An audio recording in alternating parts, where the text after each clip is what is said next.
After serving as California's first female attorney general and making headlines for enacting criminal justice reform, Kamala Harris went onto the Senate. But it was this moment in 2019, taking on Joe Biden at the presidential debate, when Harris stepped into the national spotlight. There was a little girl in California who was part of the second class to integrate her public schools, and she was bused to school every day. And that little girl was me. Years after that moment blasting Biden for opposing federally ordered busing in the 1970s, Biden is now looking to pass the torch to Harris, endorsing her to become the party's nominee. This moment is sort of built for someone like her, running against a convicted criminal, a former prosecutor. Supporters pointing to this moment at the 2020 vice presidential debate.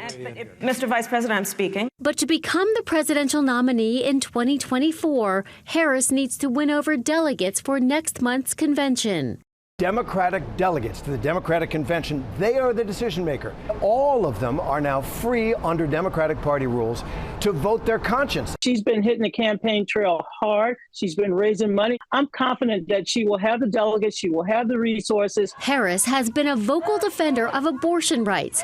On Israel, she's called for an immediate ceasefire in Gaza, saying too many innocent Palestinians have been killed, which could help her fare better among Arab American voters than President Biden.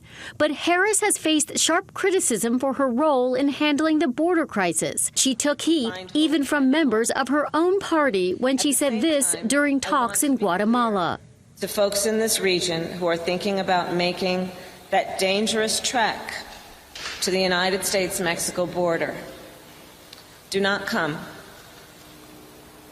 Do not come. As for her push to win over delegates and avoid an open convention, a DNC roll call is expected early next month. The DNC Rules Committee says it will meet this Wednesday to discuss next steps in selecting a new nominee. Allison Cossack, ABC News, New York.